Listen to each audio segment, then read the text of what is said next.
OMG, Audacity is Russian spyware? There's been a lot of poison ink slinging about the internet this Independence Day weekend.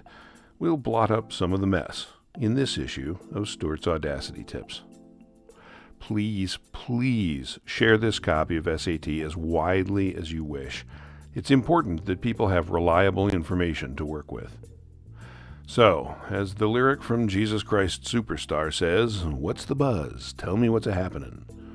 There are articles all over the internet saying that Audacity is now spyware and sends your personal data to Russia and should be deleted immediately.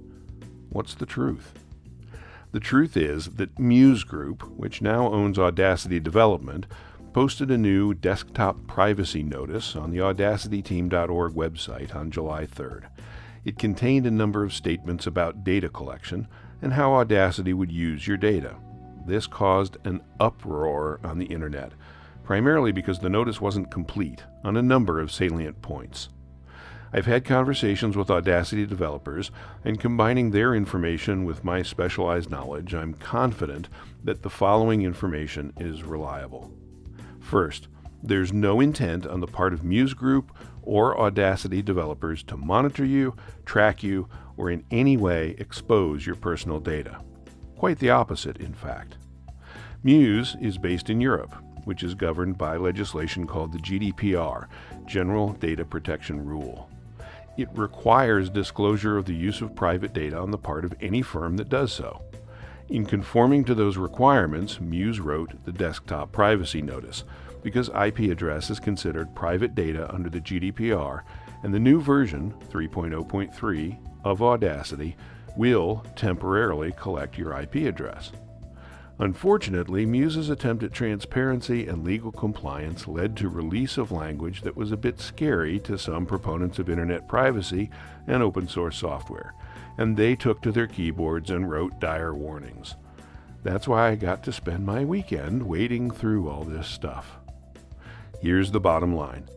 As of Audacity 3.0.3, and not before, Audacity will send data to its servers for one of two reasons: to check for available updates and to report a crash. That's it.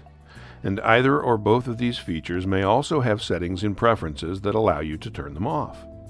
Checking for updates is very common practice these days and nothing to worry about. Crash reporting is where your IP address may be sent. Muse says they want the IP address only to identify what country you're in so they can better target development. Your IP address is encrypted on receipt at their server and deleted after 24 hours. Only the encrypted value is stored, and it can't be decrypted. And the Russia part? Muse has offices in Russia, and sometimes data may be sent there depending on where it originated. The GDPR requires that possibility to be divulged, so Muse included it in their notice. Not all data will go to Russia, but again, the wording caused alarm. By the way, the notice also pointed out that data might be sent to the US, which has much less restrictive data privacy legislation than the GDPR. One final point. IP address is the only piece of personal data involved in the reporting. If you're concerned about that, you can use a VPN to prevent collection of your actual IP address, so there's very little cause for concern.